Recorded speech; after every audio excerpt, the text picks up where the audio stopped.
gente, meu nome é Alice Dias, eu sou médica dermatologista e no vídeo de hoje eu vou falar tudo o que você precisa saber sobre psoríase.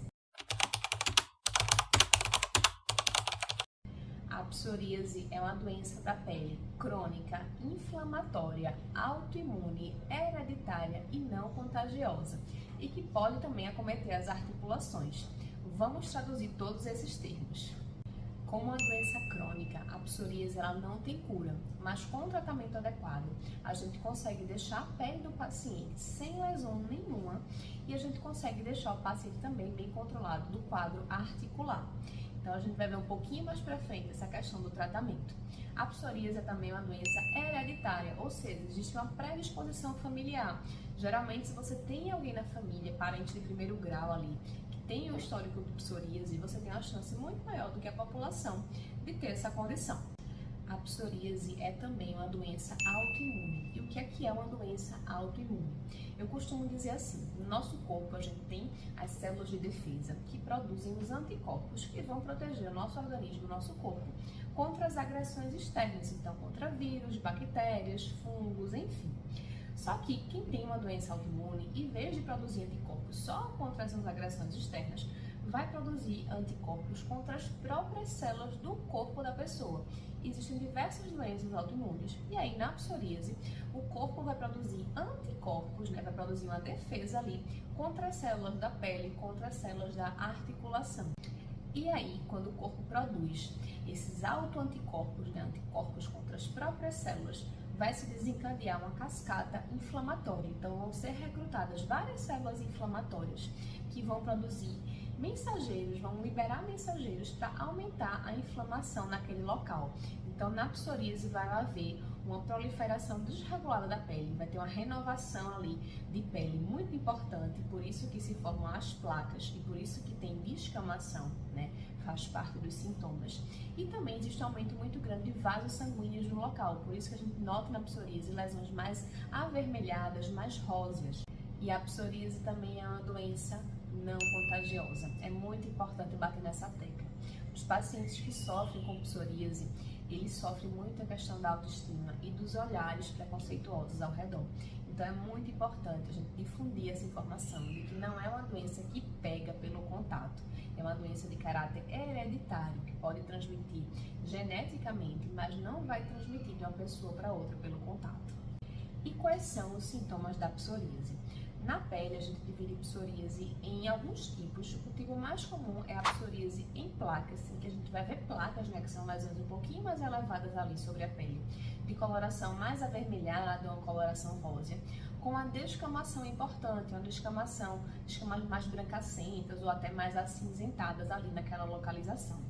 Geralmente essas placas vão estar localizadas na região extensora dos membros, então nos cotovelos, nos joelhos, mas podem acometer o corpo inteiro.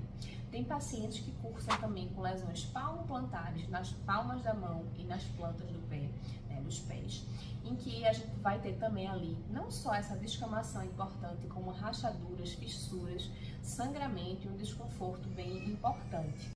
Além disso, a gente também tem a psoríase acometendo o couro cabeludo, que em muitos casos pode até simular uma dermatite seborreica, uma caspa mais intensa. As outras formas de psoríase, a gente tem a psoríase gutata, que é a psoríase em formato de gotas, que é parecido com as lesões que eu já descrevi, mas no formato bem menor, no formatinho, no tamanho de gota. A gente tem também a psoríase pustulosa, que são lesões, um pus ali na região, que pode acometer também todo o corpo. A psoríase invertida, que em vez de acometer a face extensora dos membros, vai acometer as dobras. Então, a dobra aqui de dentro do cotovelo, axila, inframamária, região genital. Essas lesões, elas não costumam ter descamação, não costumam ter escama. Então, isso pode dificultar um pouco o diagnóstico. E muitas vezes, infelizmente, esses pacientes acabam recebendo outros diagnósticos, tratando para fungo, tratando para outras condições, até finalmente receberem, depois de muito tempo, o diagnóstico de psoríase. A gente também tem a psoríase eritrodérmica, que é um quadro um pouco mais raro, mas um quadro mais grave, que é uma emergência médica, que exige internação, em que o paciente fica com o corpo todo vermelho e todo descamativo. A psoríase e outras condições de pele podem gerar esse quadro de eritrodermia. Então, se o paciente não tiver o diagnóstico prévio de psoríase, Muitas vezes a gente não vai conseguir fechar o diagnóstico no momento em que ele tiver com esse quadro de erytrodermia. Só depois que ele melhorar do quadro, que a gente for acompanhando, é que a gente acaba fechando esse diagnóstico. Bom, falando de pele, a gente sabe que a psoríase é uma condição que cursa com inflamação também nas articulações. Então, ela comete algumas juntas do corpo, né, algumas articulações, e é uma artrite inflamatória. Então, existe uma inflamação ali. E normalmente o paciente vai apresentar dor, principalmente quando estiver mais em repouso ou logo que acordar. E à medida que ele vai se movimentando, aquela dor vai tendendo a diminuir. Bom, já falamos de pele, já falamos de articulação, mas hoje em dia a gente sabe que a psoríase tem um envolvimento muito mais sistêmico, acometendo também e estando associado a outros órgãos e outras condições. Então a psoríase ela é associada a muitas outras comorbidades. A principal delas é a síndrome metabólica. Então ela está associada à hipertensão, à obesidade, à resistência à insulina e diabetes. E também está associada a aumento de risco cardiovascular, ou seja, aumento de risco de infarto e outras doenças cardíacas, tá? A gente sabe também que a psoríase ela vai estar associada a transtorno de depressão e ansiedade, porque é uma doença que é muito estigmatizante, mexe muito com a autoestima da pessoa, não só pelo visual, né, pela questão, vamos dizer assim, estética, mas também porque tem lesões que incomodam, lesões que sangram, lesões realmente bem sintomáticas, muitas com prurido, com coceira associada. Mas como é que é feito o diagnóstico? Na grande maioria dos casos, o diagnóstico é clínico, a gente bate o olho e fecha o diagnóstico. Tem alguns casos um pouco mais duvidosos, que ficam ali em cima do muro, que ficam parecidos com outras doenças, em que a gente vai precisar fazer uma biópsia de pele para a gente tentar fechar melhor esse diagnóstico, mas não é a regra, né? É uma exceção. Dito tudo isto, vamos partir agora para o tratamento. Quando a psoríase ela é mais localizada, não compromete muito a qualidade de vida do paciente, em geral a gente vai partir para medicações tópicas, pomadas. O paciente vai usar, vai melhorar e de vez em quando ele vai ter um quadro de piora, vai precisar recorrer novamente às pomadas e assim ele vai levando. Já quando o paciente tem um comprometimento importante da qualidade de vida ou quando tem lesões mais espalhadas, a gente vai partir para tratamentos sistêmicos. Um deles é a fototerapia, né? Que é um tratamento em que o paciente vai entrar numa cabine de luz, numa cabine de radiação ultravioleta dentro de um espectro específico e aquela radiação vai diminuir a inflamação na pele do paciente. O paciente, em geral, precisa fazer algumas sessões, né, por semana, dentro de um período de tempo. É um tratamento um pouco mais limitado, porque a gente não pode ficar fazendo ad eterno, porque não deixa de ser uma radiação, e também porque não está presente em todos os lugares. Então, tem que ter essa questão do acesso também. A gente também tem medicações orais eficazes para a psoríase, e a grande mudança, né, na perspectiva, no tratamento da psoríase, foi com a era dos imunobiológicos.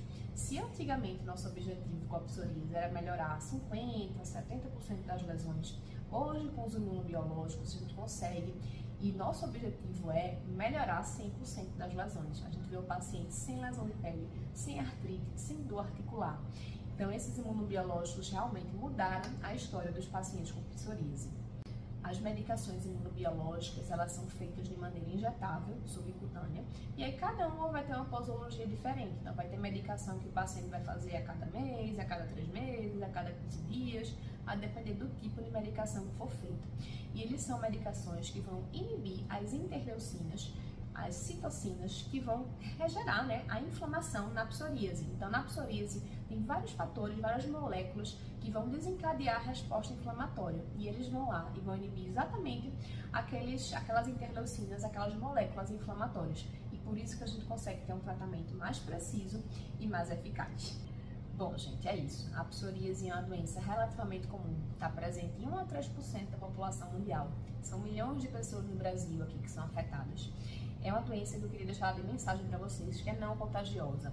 Os pacientes sofrem muito preconceito, muito estigma. E essa mensagem de ser uma doença não infecciosa, não contagiosa, é muito importante, tá? E também gostaria de relembrar e de deixar como mensagem final, que é uma doença crônica, que ainda não obtemos a cura, mas com tratamento eficaz a gente consegue deixar esse paciente ter um aumento tão importante de qualidade de vida, se ver sem lesões, se ver sem dores, sem sintomas e levar a sua vida normal. Então é isso, gente. Contem comigo. Se vocês gostaram desse vídeo, curtam, compartilhem ele com alguém que vocês conhecem aí. Tem alguém na família que tem psoríase ou que a própria pessoa tem psoríase? Se ficaram com alguma dúvida, podem comentar aqui embaixo que eu respondo. E não se esqueçam de se inscrever no canal. É isso. Beijo a todos!